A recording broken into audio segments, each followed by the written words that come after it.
All right, ladies and gentlemen, welcome back to another week of Barstool Backstage. First off, round of applause to the boys. Fucking biggest week we ever had. Thank you, Dave Portnoy. Thank you, Zach Bryan, for being a scumbag. Uh, dude, I got so many goddamn FaceTimes and phone calls from people being like, dude, I fucking saw you in on the Zach Bryan. And I'm like, I don't even know, man. I don't fucking know. I just showed up to the Zoom. I don't know. But um, shouts out Zach Bryan, I guess. Fucking keep making songs through it, buddy. You'll get through this. Did Dante or I'm sorry, Dave or neither of you guys are either of those people. Fuck, I'm fried. Johnny or Kenny, did you listen to either of the Zach Bryan songs he dropped to distract everybody from the bullshit he pulled? I gave a quick preview to both of them, but I couldn't make it more than like 5 seconds. That said, I did listen to Portnoy's full song, start to finish, first note to last note. Art, pure art. I mean, Well, I here, Mike, fucking yes, dude.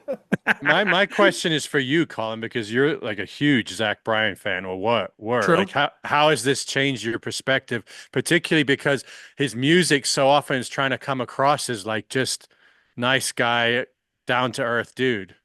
Um, I do think that's phony bullshit, but at the same time, I am a Kanye West fan, and therefore I can never judge anybody by any of their actions as a human being. So Ever? that's my rationale. What do you want me to tell you? I don't what the fuck. No, I mean, I was It's a on that fair guy. point. If you start judging people by who they are as humans, you have to throw out a lot of art. Yeah, I mean, I'm not gonna like bang the guy's music anymore. And also, I was already kind of on his ass for being a fake Philly guy. I think we went past that, but yeah, fuck that guy. Our guest this week to talk Grammy nominations, host of Taylor Watch. We have Kelly Keegs in the building. Kelly, how are you? Hey. Hello, hello. I'm doing great, and I love this conversation. Colin, I didn't realize you were a Zach Bryan dick rider. A little bit, I have yeah. never, I have not gotten into his music like before all this shit went down, Yeah. honestly, because I feel like he mumbles when he sings, and I can't get into it. Like he's like bootleg Lumineers, like that kind of like he wants to be a part of Mumford and Sons. Like it's just that's his genre for sure, but he had to like settle in country, and it's just like not what he wants, and so I don't know. That's It's how I hard. It's always hard because perceived it. it's kind of the music that I make. So I was kind of like, oh shit, like finally Mm, someone broke through doing this shit. Um, sure. and I feel like we have a lot of the same influences as far as people whose dicks we actually do ride. We both love Yeah. Springsteen. We love Jason Isbell. Um, I've been saying for a while now, I've been kind of on his ass because I feel like he stole my life, in a Well, I was weird gonna way. say, like you should jump right in his grave then because people still love his music, but he's like a piece of shit, and you're a good Right. guy, so you Yeah. just Yeah. I'm definitely swap not right going in to, I don't have any scumbag in me. I don't think. Guys, what do you, well, fucking there. Kenny's not going to agree with that. Listen, can we just say it's more than 0%? Fuck you. Yeah. Kelly, first off, I want to say this because I haven't talked to you since this has kind of happened, but I feel like Taylor Watch fucking exploded. It's going great right now. We actually just recorded our 100th episode. Oh, nice. And I Congratulations. know, can you believe that? But 100 it's episodes on one no, topic is fucking awesome. I know. There's always so much going on. But what we do is we kind of, it's Taylor Swift, yes, but it's also like everyone, all the artists and everybody adjacent to her. Like we talk a Mm. lot about like Sabrina Carpenter and Chappell Roan and, all of the stuff. The Grammys is a great example of a time where we'll talk about everybody. We can't, we obviously root for Taylor, we ride for Taylor, but like Billie Eilish and Charlie XCX and like all the drama that comes in the music industry somehow ends up having to do with Taylor because the stands always talk shit. So it kind of like it brings this, into these other conversations. But we did like a live first listen of oh, doorbell. Well, there he is, There king he's of the here. hour. We What's were up, all motherfucker? But we did like a live first listen of Sabrina Carpenter's album too. So we're kind of like we're Taylor Swift first, music second, pop culture third, and we just kind of try to blend that all together. And people are still hanging on, so we're lucky for that. You're gonna have a busy Grammys this year because literally everyone Yeah, you just listed is I top know. line is the Grammys. By the way, we're gonna get into this closer to the Grammys.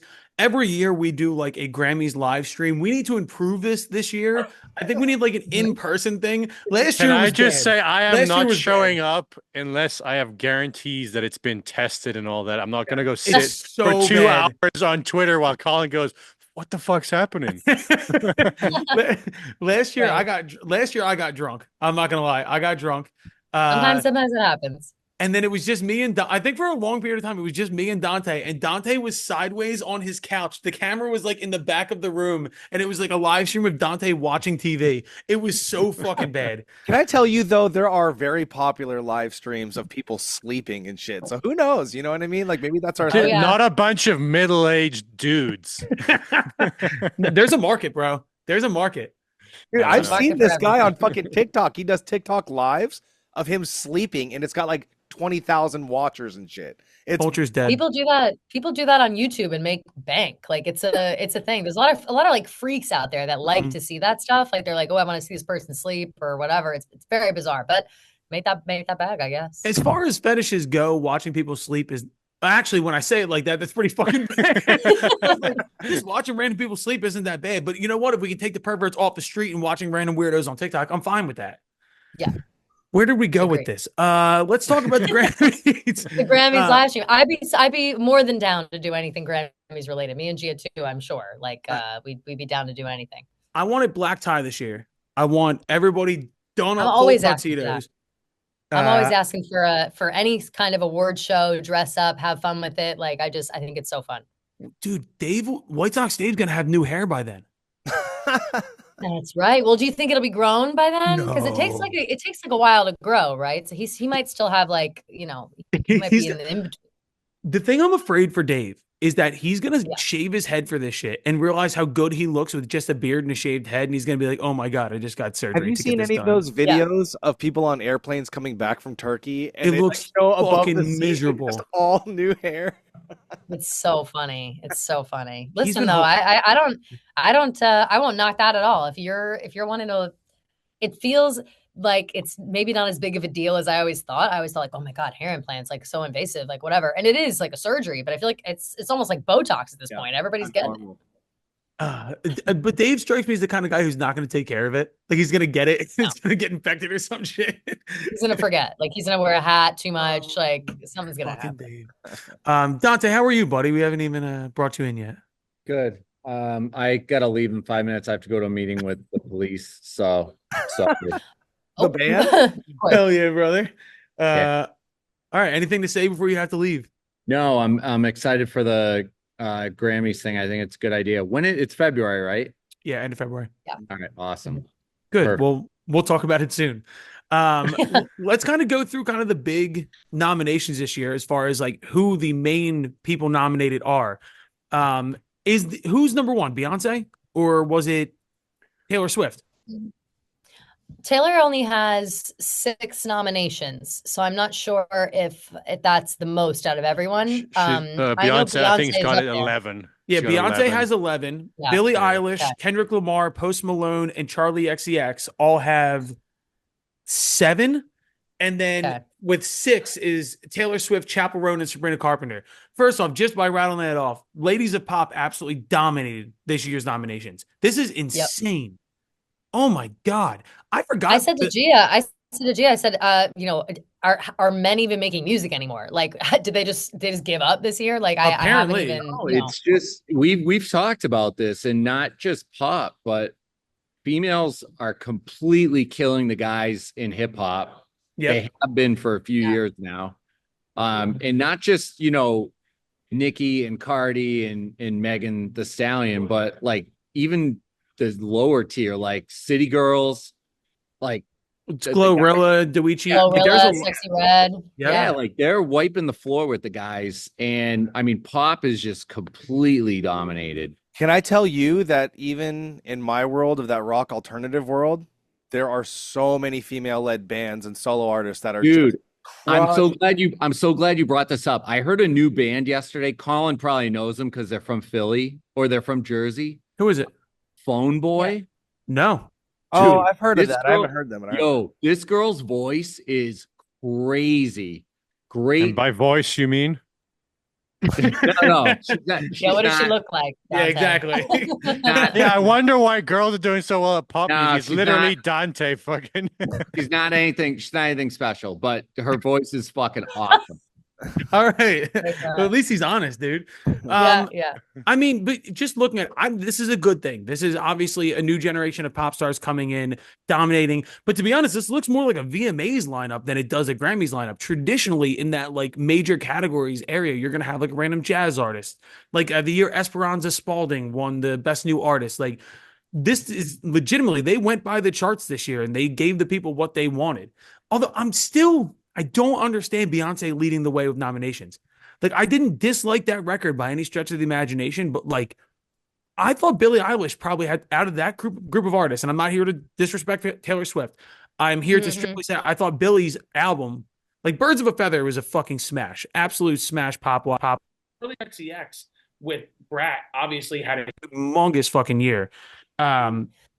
I'll say this about. Can I ask you guys a question about Brat? I loved Brat. I thought it was great, good album, fun summer. I think the like culture behind it and the movement of Brat was like more of a moment than like the album itself. Yep. Do you guys think that like sonically it deserves Grammys? Like I don't know. I mean, like the songs are fine, but they're not like. There's a couple of songs that I'm like, all right, she's good here. I think like if we're talking like club music and club beats, sure. I just I don't know. Like, I feel like all these other albums like blow Brat out of the water technically. Yeah, I basically agree with you. I think this is a tough year to come in if you're just going to talk musically, because there's like some big hitters happening that just if we're purely talking musically and even culturally, because like as much as I wasn't a huge fan of it, the Beyonce album was such a massive like cultural moment for like country crossover and everything. And then like for me it's like Chapel Roan's gonna sweep everything that she's in. I can't see it not happening. That Rise and Fall of a Midwest Princess is like I obviously listen to Torture Poets nonstop because it's I do love that album. And if we're really comparing notes, like I do think it deserves like an album of the year or like more so than like record of the year with Fortnite. But Rise and Fall of the Midwest Princess is gonna accidentally take over my entire Spotify Wrapped. Like I listened to that entire album top to bottom nonstop. It is so good, but it's a little bit older, so I'm not sure like what's like the time frame that you're able to, because it came out 2013, summer 2023. So what's I think like it has so much to do with its when it came into public consciousness. It's the exact same way when we talk about best new artist. Chapel Roan's been around since 2014. Khruangbin's been around since 2010. Sabrina's been around forever. Right. So it's kind of like I think they give leeway with that. To me, I will say this. I besides this, I run a cocktail bar that is a club at night. Nothing was played besides Brat. Brat was the only thing that anybody wanted to hear. Brat was the only thing that was consistently on our playlist other than Good Luck Babe. Which, hey, I have your answer, by the way. To be eligible for the Grammys, the song has to be released between September 16th, like 2023, and August 30th, 2024 to be considered for 2025 Grammys. So interesting. Yeah. Interesting. Oh, and that's songs only, or is that albums too? This one just says songs, but I would assume it's the same eligibility period. Because I'm pretty sure Rise and Fall came out summer of I'll look it up. Came out summer of 2023. But it's such a great record. Think what's so interesting this year? Oh no, it literally came out September 22nd. So September 22nd, 2023. Right at the beginning of the. Yeah. Oh yeah, I think they knew what they had. I think they knew what they had on their hands, and they were like, "Okay, this is a Grammy-nominated album." It's to me like the fact that Chapel Roan made Kate Bush style music in 2023 and made it what it was.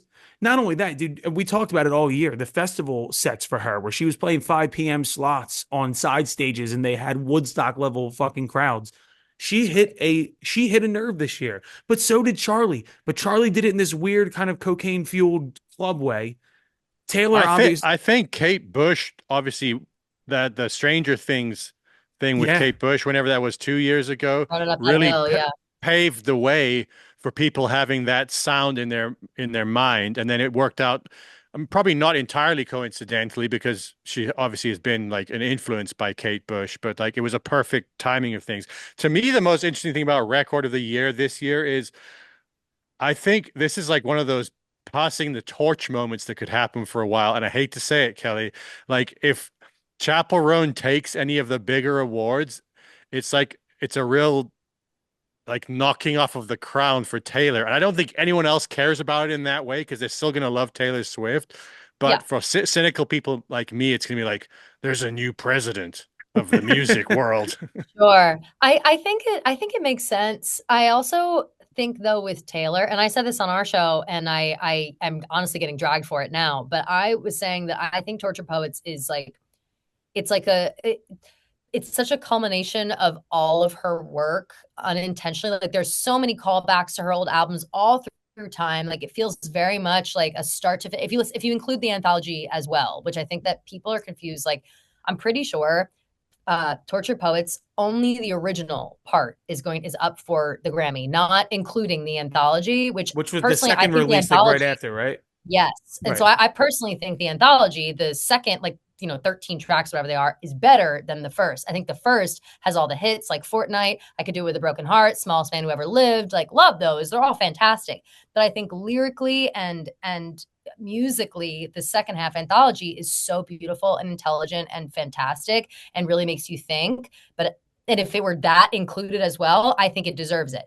But then otherwise, if it's just that first half, it's not that it doesn't deserve it. It's just that it has a lot of competition because I think these other albums are fantastic as well. And I also kind of think that there's this pressure of like, okay, are we going to give it to Taylor again? Because we just gave it to her last year and it was a big fucking nightmare. And Beyonce is going to set the place on fire. Billie Eilish fans are going to go crazy. And so I said on our show that I low-key I think she deserves it. I almost wish she wouldn't win it because I don't want to hear it from the stands. But then everybody's being like, fuck all the stands. Like she deserves to win, whatever. So this record of the year lineup is like foreign policy. Like the Grammy board has to like play so many I don't know, like propaganda games when you're dealing with Beyonce's fan base, Sabrina Carpenter's fan base, Charlie XCX's fan base, Billie Eilish's fan base, Chappell Roan's fan base, and Taylor Swift's fan base. No matter what happens, somebody's going to burn something down.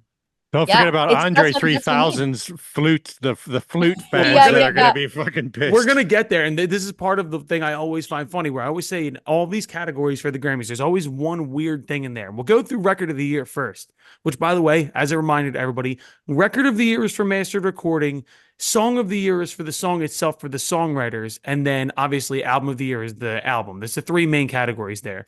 But we'll go through Record of the Year first. The nominees are Texas Hold'em by Beyonce, Espresso by Sabrina Carpenter, 360 by Charlie XCX, Birds of a Feather by Billie Eilish, Not Like Us by Kendrick Lamar, Good Luck Babe by Chappell Roan, Fortnite by Taylor Swift and Post Malone, and then the random one thrown in there is Now and Then, the AI-generated Beatles song.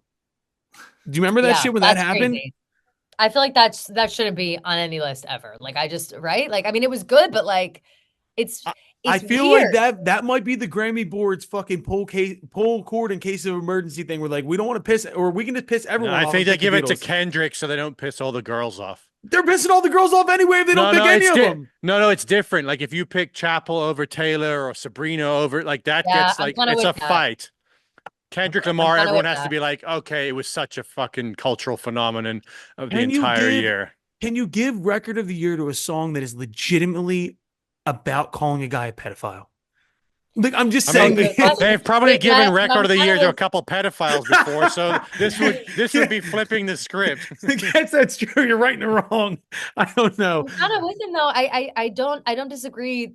There's some truth to that, where it's like, all right, we don't want to pick one of the girls over the others, so you might as well give it to Kendrick, or might as well give it to the Beatles or whatever. But I think that they're going to have to pick, because this isn't the only big category that all of these same songs are nominated. So at some point they're going to have to give it to one of these women. I think this one goes to Chappell Roan. I think this is Good Luck Babe. I think that was me. I just love how that song sounds. I love it. I think it's makes you cry a little bit. When she gets to the "You Can Kiss 100 Boys in Bars" part, I tear up like everything. And then at the end, the slow down of the record, I had to stop the world just to stop it, and then oh my god, it's perfect. That's so good. And this would be another nod to Dan Nigro, who just keeps winning Grammys based on the work he's doing with people like Olivia Rodrigo. That guy's going to be paid for life. I think the sleeper in this category would be Birds of a Feather. I think for some reason, when the Grammy board needs a winner that they can feel confident in, they go right to Billie Eilish. Every year they go right to Billie Eilish and they're like, okay, safe bet. Let's go with that. no, this is no offense to fucking Beyonce, who obviously that was a humongous song. She'd have to give writing credits to Franklin the Turtle, which, by the way, I think we covered that in a long thing. It sounds exactly like the Franklin the Turtle theme song. Espresso was humongous. 360 was huge. I just personally, I think this is Chappell Roan's category to lose. Does anybody else have an opinion on this? I would like Chappell Roan to win. I think Kendrick Lamar is going to win. Do you? Really? I was going to say, I don't think there's any way in hell they let Kendrick win this one. Me neither. I think Beyonce pulls it through. You think this is Beyonce? I think it's a Beyonce thing because kind of like what you're talking about, how do you pick one of all these incredible female artists?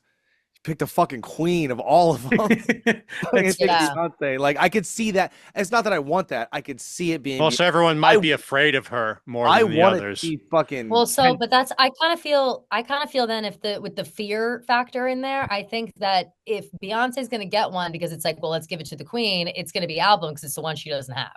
Facts. Oh, she doesn't have album of the year. That's the one that she got snubbed for. That she got snubbed for Lemonade, and they gave it to Adele instead. Even Adele was like, "What the fuck?" And then since then, she's come out with Renaissance. They didn't even care about Renaissance basically. And then last year, remember Jay-Z went up on the stage and said all that bullshit about the Grammys and whatever. And so I actually thought like she was going to come out with this new album and say "fuck you" to the Grammys and not even submit her album to be in there. But the fact that she did tells me that like there is some handshaking going on behind the scenes, and she was the most like the winningest like Grammy person. Mm-hmm. Taylor beat her, I think, just with the one award, or they're neck and neck now because of the album thing. But album's the only one that she doesn't have, and so there's so much shit I want to say, but I'm not going to say it on a podcast. Yeah, fair enough, dude. Just text it to me or think about it a lot, and I'll fucking let's go into album of the year then because it's right beneath it. Now that you say that and knowing the backdrop that Beyonce, there's already a public conversation going on around this. Mm-hmm. And this is a weird thing. This is like, I don't know if LeBron won the MVP this year, this is like a legacy award kind of a thing. Right. I think they give it to her on this. I think Beyonce's Cowboy Carter.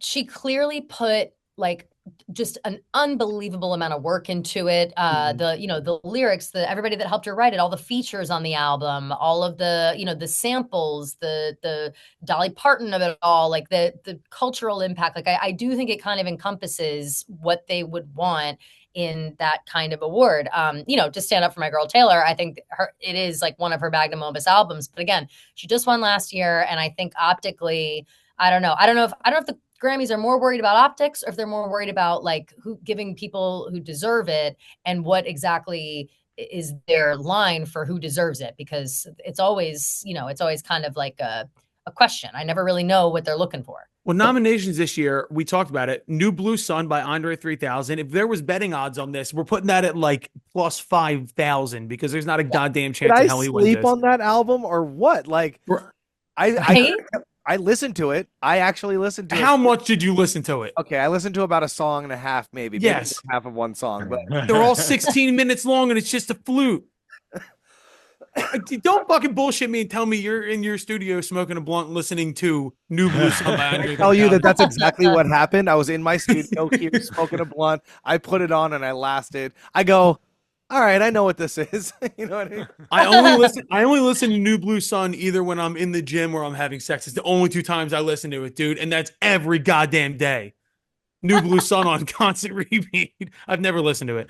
I have to. Yeah, right. I have to listen to it. I didn't even know once I saw the nomination, I went, what? Like, I didn't even know there was something new or exciting. And I don't mind a classical album. I put on classical music when I read books because I like I'm distracted. Otherwise I have ADHD, but it's like, I'm surprised for it to even be whispered this year with all of these other powerhouses. It is just funny when you look at it though, because it is a repeat of all the same people we were talking. It's Cowboy Carter, Short and Sweet by Sabrina Carpenter, Brat by Charlie XCX, Jacob Collier's weird record, which that would be a Grammy wet dream for the people who do it, being that it's like new age jazz fusion. It's not going to win.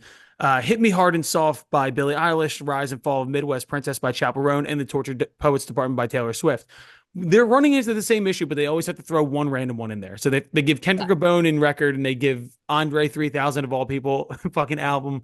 I think, like I said, I think this is Beyonce's to lose. And if anybody could even come close, I mean, Taylor, I think strictly for the fact that she won last year, she will not win this year. I think that's like a given. I kind of think that, like, I know that sounds crazy, but I do feel like the Grammys thinks about those things. And I, like I said before, I said on the podcast, like, I almost don't want her to, because I don't want to see the backlash, because I do think she deserves it. But I think that there were so many people that don't believe she deserves it that it's almost not worth winning. Like, do you want to win just so you can hear everybody be like, fuck you, whatever? But, maybe she doesn't give a fuck at this point. Like, I would love to adapt that mentality. I just can't stand all the people talking shit. It's true. And I mean, she's going to get shit talked on her one way or another. When you're the biggest artist in the world, that's just kind of hand in hand what happens. But I think Beyonce takes it. If not Beyonce, I don't know. I was maybe Chappell Roan. I don't think they're going to give it to Taylor. Or Billy. People are saying Billy. Yeah, that could for be. that. If Beyonce doesn't win, this might be the last Grammys. Like I'm saying, we might not have another Grammys after this if Beyonce doesn't get this. Or what will she do next? Is she going to put out a death metal album? Like, where does she go from here? She has to keep trying new things to get. Yeah.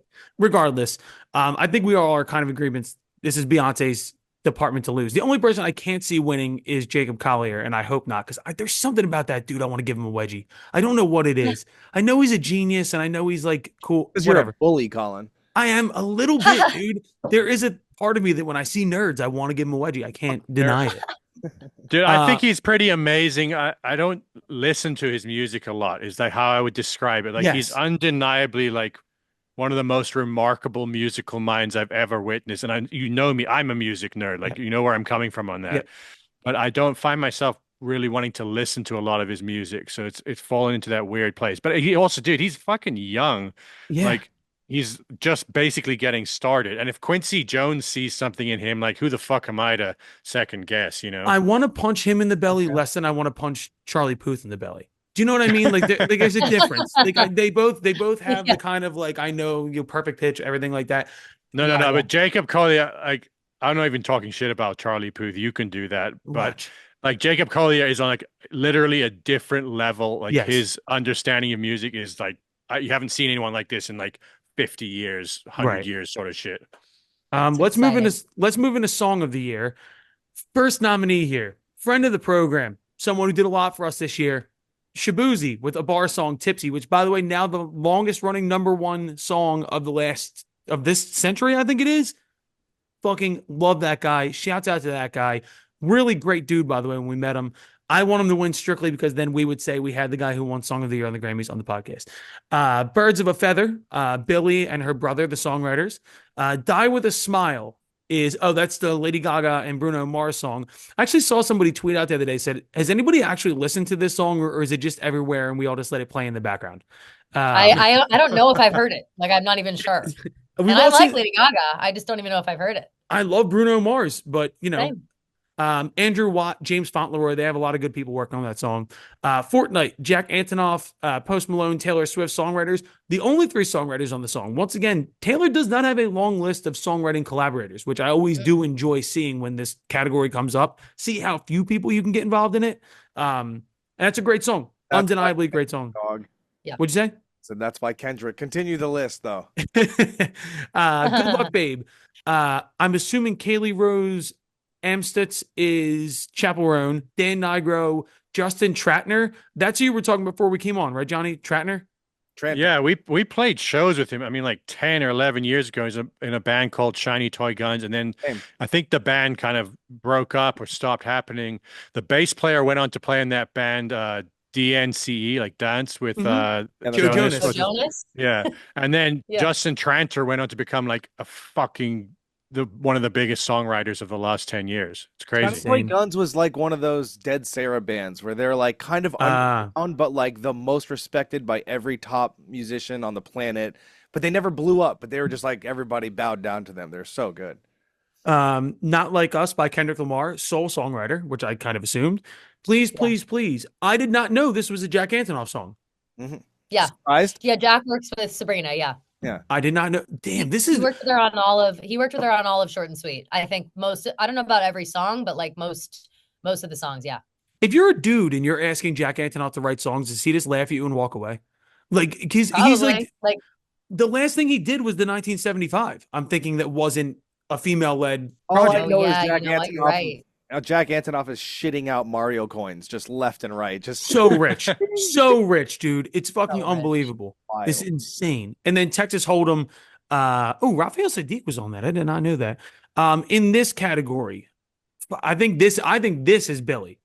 Let me just say real quick that when it comes to this stuff, like the song of the year kind of stuff, and you see something like Kendrick's song with only Kendrick's name by it, it's like when 21 Pilots won a Grammy and he was the first person. Oh, no, I'm sorry. When he got #1 on the top 100, 21 Pilots, it was the first person to do it by himself as a solo writer in like a billion years, however many years that was. So something about like having 7 writers, 6 writers, 4 writers, 7 writers, fine. It's the way it goes. I get it. But like Billy is Billy and her brother, straight. Kendrick is Kendrick, straight. Like, well, in this capacity, though, Fortnite by Taylor Swift is just her and Post Malone, and then Antonoff gets a writing credit, which I'm interested in. Right. Because they usually, whenever they do songs together, they like sit in a room and they do sound and lyrics at the same time usually. Yeah. Well, so and like I'm not using cheap would be a wrong way to say it, but when I see like a Taylor Swift song, right, and it's her and Austin, and then you see Jack Antonoff, you're like, well, Jack Antonoff he's Max Martin. It's like, let me go hire the #1 guy on the fucking planet to help me with this song, as opposed to like Billy and her brother in a bedroom again. But then again, her brother is now considered one of the best producers in the world. So it's like she just happens to have one in house. He doesn't do. Yeah, I would say Phineas. I think Phineas and Jack had like the same like rise. Like I know that Jack obviously was extremely successful before that, but then when he and Taylor Swift got together, I feel like they became like this writing duo that is very similar to Phineas and Billy. They just happen to be like related. Kelly, can I ask you a question? Is there anybody you would want Taylor to work with outside of Jack at this point, and not the National? Like, is there a producer or an artist? Yes, like other than that. To be honest, I don't know, because I feel like any of the other artists that I listen to religiously are kind of spin off, like Dan, who works with Olivia and all them. Like I wouldn't want her to work with him, because then I think I already think Olivia's music kind of sounds like Taylor's, and so I think that like. I didn't hate the Max Martin era. I feel like people kind of have mixed thoughts on it, but no, I think that she works best by herself. Like I think that she does such a good job. Like one of my favorite albums of hers is Speak Now, and she wrote all of that entire album by herself. And she was so young too. So young. And I think that she knows the sound that she wants to come across with her lyrics. And I kind of like that it's up to her. And I think that Jack is a really, really good complement to her work. And so he kind of goes with it. Like he never is steering the ship, it seems like. So it doesn't feel heavy, although like you can always tell when Jack's on a song because it's like more synth pop, like whatever. But then I think that if she doesn't want it to sound like that, she either does it by herself or she calls up Aaron. Like I don't have a specific person that I'd want her to work with now. I'd like to see her work with someone like really out of the ordinary, like have Sturgill Simpson or Chris Stapleton produce an actual country album with her and let the album flop because it's not mainstream enough. Because like, you know me, I'm not the hugest Taylor Swift fan. Like, but I get it from the pop perspective. But it would be nice to see, like, she's clearly fucking talented. I'm not an idiot. Yeah. It would be nice to see her, for someone like me, do something left field, see that talent put to a different use. Well, because I would say that, dude, you got it. Like, you can't do any more in pop music. Like, she's done it all. But the folklore Evermore kind of era is a little bit of that. Is that kind of weird? For sure. What if she went like a step further? Because that was with Aaron Dessner. So and she has one song with the National. So it's kind of like a she's dips her toes in it. I don't know who would be a producer for someone like Sufjan Stevens. I really like him. I love him and I like his sound. Ooh. And I feel like Taylor could kind of go into that. Like she could almost get into like a siren-y type thing, like all of her shit's a little ethereal. Like she has a couple of songs on Folklore and Evermore, specifically Folklore more, that have that like haunting aspect to it, and she kind of has always had that in her music. I would love for her to do like a whole like not church music but borderline, you know what I mean? Has she done anything with Florence? Has she done anything with Florence Welch from Florence and the Machine? Yes, she has. On Torture Poets, she has a song called Florida with Florence, and it's fantastic. So it's kind of like, but it's upbeat. It's very fast, but the sound is spooky. But I do think that there's an avenue that like, and she's friends with Stevie Nicks. Like maybe one day she does something like with Stevie Nicks directly. But I do think that like witchiness or this like siren ethereal like side of things, like that could be interesting. What if we just got her to do like a fucking Arcade Fire? I was just about to say she should do something with Karen O from the Yo, that would be it right there. Fucking sick, dude. You need to get her into her like amazing. Meet me in the bathroom, cocaine, early 2000s New York rock. Is she gonna have a pop punk phase? I think I passed, man. Might. Please not. Please whatever no, she please does no. is not past. Whatever she does is what's coming. Move the right, I was gonna say she moves the culture in that perspective. She's been doing this thing lately where she's wearing a lot of plaid. Everyone thinks that she might be entering like a steampunk era. That poets kind of already had that like look to it in certain ways, and so they're thinking. I don't think that she would go all the way in there, but you never know. I mean, who knows what she's up to? Jesus. Apparently, the only thing she can't do is influence an election because she tried. By the way. Taylor is smart, dude. Taylor was like, yeah, I'll drop you a line on social media, but I don't think this is going well. I think I might hang back on Monday Night Football for this one. You know what I mean? Absolutely. Like, she's smart, dude. Best new artist. Best new artist is pretty good this year. Benson Boone, who I'm going to be completely honest, man, I'm not a fan of. I know we talk about him a decent amount on this podcast. It doesn't do shit for me. I can't explain it. Sabrina Carpenter, Doichi, I don't want to mispronounce that name. I think that's how you pronounce her name. She was just on the new Tyler album. Congratulations to her. Krungbin, one of my I love that band so much. They don't sing. They have a really cool bass player. Guitar player is incredible. Ray, I don't know who Ray is. Chappell Roan, Shabuzi, and Teddy Swims. Two friends of the podcast in this category. Ray is fantastic. Ray is a female singer. She's incredible. I'm trying to think of her. She's always featured on stuff. She opened for Taylor Swift at one point in one of her London shows, I think. And she's kind of a little more, like I almost want to say jazzy, but not like modern. I don't know. It's hard for me to describe because I don't know her super well, but she is fantastic. Let me see what she would be like described as. I mean, I'm looking at her picture on Spotify. First off, 24 million monthly listeners. I should know who this person is. She's dressed I was surprised when you said you didn't know. She's dressed like a World War II era like lounge singer, which I think is pretty fucking cool. She has like she has the Cruella de Vil like fur coat on. Yep. This is fucking sick. Her genres are pop, R&B, and jazz technically, and she's got a great sound, a great voice. She sounds like Lily Allen speaking, which I kind of love. I'm gonna have to dive into this. I think you'll really appreciate her. She I think some people think is like the sleeper pick for this, but I think if we're being obvious, it has to be Chappell Roan. It does. The argument of like how new is new and whatever, but I think Chappell Roan is. Sabrina's nominated too, right? Which I feel like she's not new enough. I don't think she wins. I kind of feel bad for Sabrina Carpenter for this to be her year to come into consciousness like this because. She has to compete with Chappell Roan and everything, who is a lightning rod. Like she's just everything she touches, she becomes the main focus of. I just want to say, first off, he's not going to win, but congratulations to Teddy Swims. We had Teddy right as he was going up on the podcast.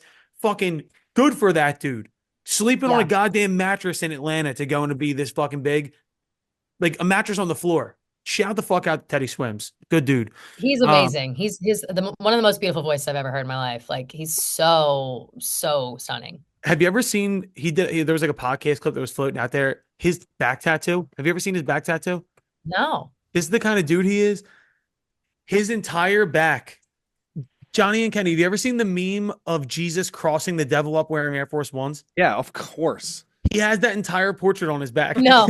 But it never got finished. It's just an outline of it. His entire back is an outline of the Jesus crossing up the devil.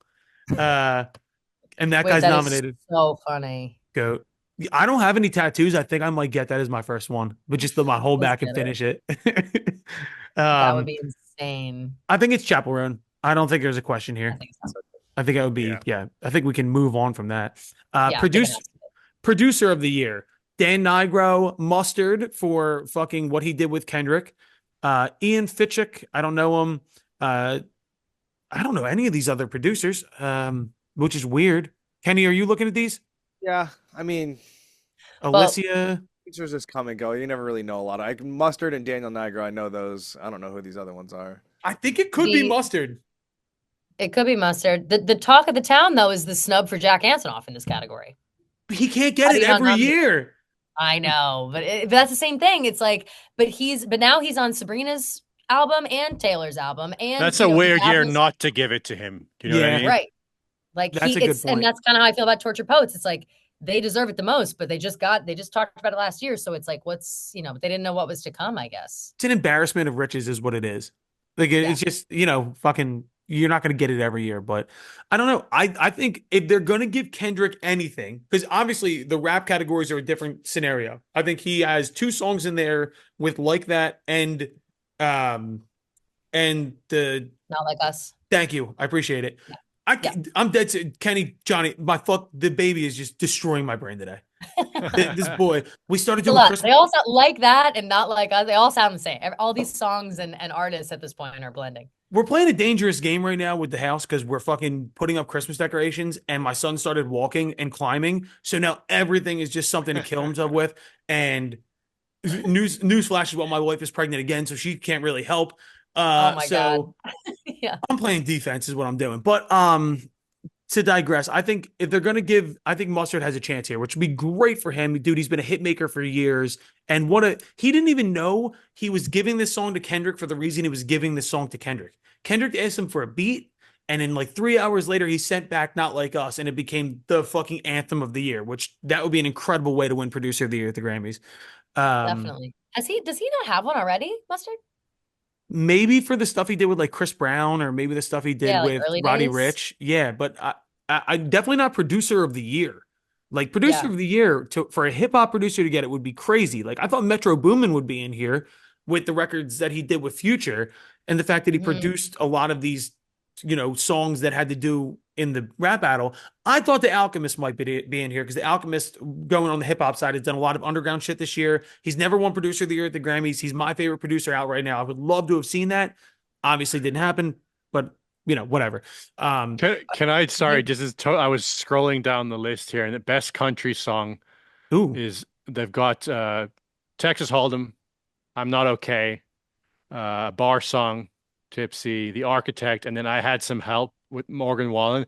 But it's really funny. I Had Some Help. Here's the songwriters: Louis Bell, Ashley Gorley, Hoskins, Austin Post, Ernest Smith, Ryan Vucicek, Morgan Wallen, Chandler Paul. That's like that song's literally called "I Had Some Help." So you literally had some help. Fucking Ashley Gorley. If you go through any country list, Ashley Gorley's name is on fucking everything, dude. She's an incredible co-writer. She's in the room for everything down there. And Ernest, who is one of Morgan Wallen's like underlings, I would say, he's a co-writer on a lot of that shit with like Hardy, Ernest. Ashley Gorley's fucking incredible. Good. Sorry. For Please, I don't have it up in front of me, but for Please, Please, Please, is Amy Allen on there as a writer? So I didn't know about her. Francis, actually, one of our bar people, told me to listen to her because he was like, oh, she's a friend of a friend, like she's great, whatever. And I think she's worked with Sabrina Carpenter or something. And I didn't realize she literally co-wrote Please, Please, Please in like half of her first album. She's also everywhere. And she has a bunch of her own, like she has a song called Queen of Silver Linings, which has like a country twang to it, and her own song. And it's fantastic. So I'm interested to see if Amy Allen starts popping up in like country. Did a bunch of songs on the last Harry Styles record, and a bunch of Halsey songs as well. No shit. Yeah. Dude, she's like I had never heard of her before, and then all of a sudden she's on, like, literally helped write all of my favorite songs. I was like, wow, okay, I gotta start paying attention like this. See, the thing is, I kind of enjoy people who stay as songwriters, like that you never knew. Like Chris Stapleton is one of them, who for 12, 13 years was just a songwriter in Nashville. And if you go, there's a great playlist on Spotify called Written by Chris Stapleton, and it's just like every hit song from like 2010 to 2018 in the country scene is just Chris Stapleton wrote it. And people like Natalie Henby in Nashville, who just writes fucking for everybody. And like, I like, maybe this Amy Allen girl stays a songwriter, or maybe she takes this to do her own career. Either way, my favorite part of Grammy season is going through the nominations and seeing the people who worked on the back end of this shit and see who really crafted these songs. I want to see if she pops up anywhere else. I'm interested. Me too. I've been keeping my eyes out for her, but I think the downside or the negative that you fall into when you are a songwriter and then you kind of fall into mainstream a little bit. I always call that like the BB Rexa effect. Like I feel like poor BB Rexa. I really like her. She's a fantastic songwriter. She's helped out a lot with a lot of people, huge tracks, and she has a lot of her own good songs. But she's like constantly disrespected in the music world for some reason because she's not like 100% of either, and I feel like she kind of gets overlooked. Make your money, dude. Who gives a fuck? I know. What'd you say, Kenny? Katy Perry is one of those that broke the mold, started off as a writer and became fucking massive. Katy Perry was a writer? Writer, dude, and a lot of the people that in my camp had worked with her as a ghost vocalist for a lot of pop songs as well, because she had that voice, so they'd call her in for that. So she did a lot of work on songs behind the scenes before she had her shot. She had a weird year. Didn't she? Yeah, she did. Her album is, or her song, the song "Woman's World," worst song I've like ever heard. Like, yeah, I didn't want to talk shit, but that song sucked. And no, that song like blew chunks, and I feel bad because I like Katy Perry a lot. Like, I think that her songs are good. When she was hot, she was hot. Like she was it. And then something happened there, and it just, I don't know what it is. It's like she looks great, and I think that her heart's in the right place, but I think that there's like her like quirky weirdness that like has become her personality as people are kind of, it's not like, I don't know, it's not as cool as it was, and people don't really like identify with it as much anymore. It's hard. I think it's even harder for female artists when you see someone who is very clearly borrowing from somebody else's style in the moment that it's happening. Because the whole time I looked at her this year, I'm like, she's just trying to look like Charlie XCX. She's just trying to do that. Like when Taylor did the Reputation era, I felt like a lot of girls were going and doing this kind of like dark black and white, like slick my hair back kind of a look. And I'm like, fucking, we see what you're doing. Like, it's very clear. This is like, I don't know, like a directive. I don't know how else to put it. Like, for sure. Well, it almost becomes a trend. Like there are trends in music the same way that there are in fashion. But I was laughing because I was seeing on Twitter, like, speaking of the election, people are talking about how, I don't know how anyone's surprised about the election. Like, we've been seeing these kind of trends in fashion for a long time, like preppiness coming back, like all those kind of things. And I feel like music and eras and things like that are kind of the same. Yeah, we're heading into the Iraq war style. I don't know how else to put it. Yeah. Bro, I fucking saw online today, I think it was Joey Camasta posted this. They're selling pop-collared polos again. Yeah, oh yeah. Everything that happened in the 2000s has now been repurposed. I think that the disconnect is like, it hasn't been enough time. Like, I remember growing up and my mom being like, I wanted a cute corduroy hat from Old Navy once. And she was like, I had that same hat when I was like 10 years old and I was 10 at the time. And I was like, how funny. But that's plenty of time for trends to come and go. It hasn't even been a full 20 years. I hate forced nostalgia.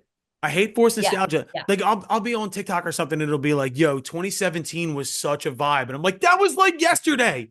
No, literally. I still have clothes from 2017.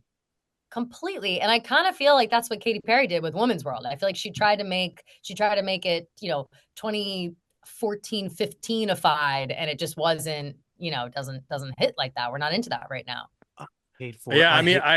I think the trends are just moving so fast now, and they're moving in multiple directions. It's like the same rules don't apply with Katy Perry's thing. I think it wasn't even that it just felt like forced to me. Yeah, like we're trying to do this, like it's overly sexy, and it just had that like, all right, like 3 a.m. at the club, push it like trying to get someone to go home with you vibe. You know what I mean? Like, for sure. Right. The desperation. It's like the lights are on and who am I gonna, like I gotta get somebody quick to get out of here vibe. Yeah, honestly, yeah. I do. I'm looking down the nominations now. I do think Charlie XCX is gonna win a lot of these like dance categories for what she did this year with Brat. So like best dance. She should. Like she deserves that kind of acknowledgement. And like anything electro, like I totally see, because you're right. Like you couldn't escape Brat. Like, and it's not like I like that album. I just think lyrically it doesn't even hold a candle to any of the other songs that it's usually nominated against, or even as an album or just individually. But I do think that like the culture of Brat will have to it will leave its mark somehow, and they just have to figure out where to put it in. I want to run quick through a couple of like the smaller categories, and it's weird to say smaller categories when I'm going to list something like best rock album, but I want to run these through real quick because guys, I think you missed a couple things here when we were talking beforehand. But the Black Crowes, Fontaine's DC with Romance, I think is a fucking front runner, and I'm going to get into that in a minute. Saviors by Green Day, fuck that. Tank by Idols. I've been screaming about Idols for years. Another front runner possibility. Dark Matter by Pearl Jam, Hackney Diamonds by the Rolling Stones, and No Name by Jack White. If that record wins, I'm fucking out of this podcast because that album sucked. Dude, Fontaine's DC or Idols, give it to either one of them. They've been the leading voices in this new rock kind of trash movement from England and Ireland. Yeah. I'll take Idols. I like Idols. Idols are fucking sick. Yeah. And that record was so good. Kenny Beats produced it. It was an unbelievable record. Just don't give it to the Rolling Stones or Pearl Jam. Give it to a new generation. Let the fucking or even Green Day. Like don't give it to I like Pearl Jam. I like Green Day. I love the Rolling Stones. But it's like, all right, you guys you've won enough. You've had your time. We appreciate you still staying around for the diehard fans who are listening to a Rolling Stones record like a brand new one every day. Like, sure. But no, but you're right. Play a show and fuck on the new. Yeah, exactly. Go play a stadium tour, drink your Metamucil, and shut the fuck up. Give it to a band like Idols or Fontaine's DC that are people in their 20s and 30s that are coming up and inspiring new people to pick up a fucking guitar. Do that. Mm-hmm. Save the genre, and don't give it to Green Day. Fuck Green Day. This is a past thing, but Green Day was supposed to come on the podcast as the album was coming out, and then Billy Joe Armstrong said, "No, we're not doing an interview with Barstool." So fuck you, Green Day. Suck my balls. Come on. Yeah, that's so crazy. He's never talked to like Robbie Fox. I'm surprised. No, because Robbie was supposed to be on our interview, and then long story. I'm not cutting that out. Fuck that. If anybody's got anything to say, no, don't cut that out. He's such he sounds very maybe a little self-important with that. It's like, all right, you think? Best alternative, Kenny. Cage the Elephant, Nick Cave in the Bad Seeds. I didn't know they came out with new music. Starduster, Fontaine's DC, like I said. Kim Gordon out here, sick. And St. Vincent. Give it to St. Vincent. I want St. Vincent. I love St. Vincent. I love that's for performance, right? Yes. Yeah. Mm-hmm. The St. Vincent shit. St. Vincent to me is the fucking coolest fucking chick on planet Earth. And the way that she makes things, like I've seen her play 10 times. And every time she plays, I'm laughing because of how ridiculously good it is. It just makes me laugh and giggle. It's so weird. So I'd love for her to win, but I mean, Neon Pill from My Boys and Cage. Cage is so good. That record's so good. What a fucking song! I love Cage as well. For her. You want to talk about bands that inspire new generations to pick up the fucking guitar and a bottle of whiskey and fucking go play all night? That's Cage the Elephant, and they're so good. For a band that came from like a religious cult in Kentucky, they've sure as fuck really made it out. And not only that, do you remember what happened to the singer from Cage this year? Yeah, last year. Yeah, he got caught in New York with like a bunch of guns in a hotel room. Yeah, which is so weird. Yeah. What? I didn't hear. How did I miss this? He was always a wild guy, and that band, for a 5-piece band to go what they've been through and have 4 of the original members still, is something to be said as well. Legit, like, it's a fucking good band. You know what I mean? Facts. It's just rare these days. Let's wrap up here on the rap categories because I got to talk. Can I just say for alternative album, I really fucking hope Clairo wins. Even though Clairo is so sick. That Clairo record caught me at the right time, and it's all I listened to for fucking 3 months nonstop. It is so good, so fucking good. Ooh, best rap album: J. Cole, Might Delete Later, Not a Shot. Common and Pete Rock, that record's cool. That is, if you are an older hip hop head, that is the way to go. Eminem, Death of Slim Shady, I hope not. And We Don't Trust You by Future and Metro Boomin. This is a weak year for rap album. But then again, I'll be honest. I only know the Eminem album, and that's because he did good press for that. You know, like I think it's gonna be Future. I think Future and Metro Boomin get this because they didn't. Yeah, they had a huge fucking year, and Future. I don't think Future's ever won a Grammy, and he should have all of the Grammys. If Kendrick doesn't win Best Rap Song, are you fucking kidding me? He's got to win some. Do you think he'll do it? Do you think he'll perform at the Grammys? Do you think he'll do Not Like Us at the Grammys? He might. Dude, that would be tremendous. If he fucking does, dude, I already love him so much, and like make me like him even more. If you're Drake, just picturing this, you have to. If you're Drake, you have to like.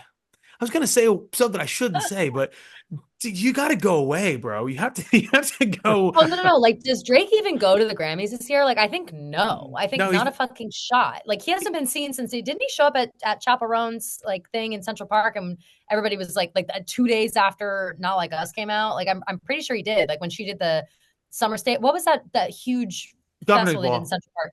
Gov Ball, yeah. Oh, Gov Ball, yeah. For some reason, it looked like Central Park from the thing. Yeah, he was there, like sitting with his people or something, I think. And then everyone was like, "Yo, what's Drake doing here? Like, aren't you doing? Aren't you writing another diss track? Like, what's happening?" And I haven't seen him since. No, Drake, Drake, aren't you a pedophile? What are you doing here? Yo, man, you should be in hiding right now. Like, I'm just, dude. So that would mean in the same year, the song that called you a pedophile is going to be at the halftime show of the Super Bowl and win a Grammy. Every time Drake hears that, dun dun dun. Totally. Man. And everyone loves that line too. The line is certified lover boy, certified pedophile. Like that's everyone knows that. Yeah. Dude, not just trying to strike a chord and it's probably A minor is just brutal. Oh, everyone still goes, oh, at that part. We've all heard it 1,000 times. People were crip walking at the Olympics to that song. We don't have anybody like Kendrick right now. Like Jay, close, a couple other guys close, but like, if you want to go underground, like A$AP Rock and some of those people, sure, but like Kendrick, dude, doing it big. Ooh, country song of the year, "The Architect" by Casey Musgraves with Shane McNally, which, by the way, once again another name you'll know. Josh Osborne from Brothers Osborne, friends of the program, also on there. A Bar Song by Shabuzi. I'm Not Okay, Jelly Roll. I Had Some Help by the entire country establishment, and Texas Hold'em, dude. Give it to my boy, dude. Give it to Shabuzi. Give it to Shabuzi. That song is so good. Like, that song is an instant mood lifter. Like, I'm never sick of it either. It's on the radio. It's in the car. It's on my phone. It's on in every bar you ever go into. And somehow I'm still not sick of it. He's got a good vibe about him. He seems like a good guy. Great song. I love that song. I'll tell you what, that was probably the craziest moment of the year for me, was playing that song with Shabuzi and then posting that. And the only comments were, "Your guitar's out of tune." And I was like, do you not see what's happening here? Fuck you guys. People are so dumb. Although I'm seeing Casey Musgraves on Saturday at Barclays, and I am very excited. I love Casey Musgraves. I love Casey Musgraves too, dude. She's fucking incredible. And then we'll end here on best country album. It'll be between Cowboy Carter, F1 Trillion by Post Malone, Deeper Well by Casey Musgraves, Higher by Chris Stapleton, and Whirlwind by Lainey Wilson. I'm pretty tied into the country world. I think this is Casey Musgraves. I do. I think. Where is Jelly Roll, or is his album would be for like the next one? Because I feel like he's had like 3 or 4 Hot 100 or top 100s in a row. I don't know how to say this. I love Jelly Roll as a human and what he stands for. I don't know his music at all. I don't. Like I'm not saying that I do either, but like I'm just saying like he's been like really performing huge this year. Well, he won best. Maybe it was out of the. Sorry. Did you see that he beat out Brat on the Billboard 100? That one, when she was her people were trying to buy that crazy shit. How people were trying to buy like 40,000 units or whatever, and it was denied. So then Jelly Roll got the #1 spot on Billboard. He told that story on Pat McAfee show. Yeah, and so I was surprised by that. I'm also a little surprised, being that he's been in the industry as long as he has, that he didn't know that was going to happen. It happens every goddamn time. When the industry tries to go through ticket bundling that counted for album sales and all this shit. Regardless, I love Jelly Roll as a person, and I'm so proud of him and happy for him that he's gotten the success that he's gotten. I'm just saying, personally, I never dive into his music. He's one of those people for me where I'm like, fuck yeah, that guy's the man. Good story. Yeah, no, I was just wondering because of the #1 and all that. I guess it came out October 2024. It's out of the period, so it'd probably be for the next one. Yeah, I'm shocked. Yeah, that makes sense. I'm shocked that there's no Jason Isbell on here for that record that came out last year. Weather Vanes might have been last year. I'm wrong, but I think country album either goes to Casey Musgraves or Lainey Wilson. I don't think it's going to be Post. I don't think it's going to be Beyonce. No. And I mean, Stapleton can win it every year if he wants to. I just think Lainey Wilson really had a huge fucking year. And Casey Musgraves, to me, is like, if you're the same way Billie Eilish is for pop charts, if there's a fail-safe, rip the cord kind of a thing, Casey Musgraves is that person for the countryside. Absolutely. Deeper Well is so good too. Like the song Deeper Well is fantastic, and the whole album is really good. And I think it's like it's not so different from Golden Hour, but I do think that it has like a more mature tone to it lyrically, and also just the way it sounds. I think that Golden Hour is like a little bubblegum country, and I feel like Deeper Well is a little more like, all right, we're getting a little older, and we're feeling introspective and growing up a little bit, and I kind of like that. Golden Hour to me is like that's a safety album for me, where like if I'm ever in a shitty mood or like I'm tired, like Golden Hour is perfect. And I also love it because Rustin Kelly, who is one of my favorite artists, is her ex-husband that helped like produce the album, inspired the album. So like you get that on there too. I love that fucking record. But I think Casey deserves this. I would give it to her in a heartbeat. Yeah, me too. That hour flew the fuck by. I mean, I know that was so quick. We're going to go probably closer to the Grammys and do actual picks. We'll put them in the blog like Dante does every year.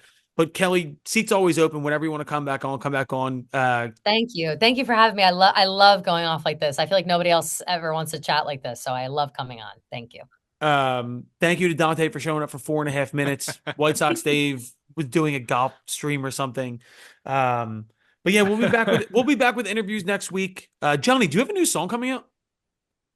We put out a 10-year like anniversary edition of one of our songs. We've just been re-recording certain ones, so it's kind of a chill thing, but it's one of my favorite songs I've ever written. It's a very, very sad song, but in a happy way. Good. It's called This Time I Won't Forget. Go stream it. We'll post that. When in doubt, re-record old stuff. There it is, baby. That's my favorite genre, sad but in a happy way. That's Johnny. You will definitely love this song. Then it's the saddest, happiest song I've ever written. Perfect. I'm gonna go listen to it right when we hang up. That's great. I think next week it'll be Mike Posner on the podcast, and then the following week will be OAR. I don't fucking know, but we got a lot in the can. We'll figure it out. But Kelly Keegs, thank you very much. We'll have you back on soon. All right.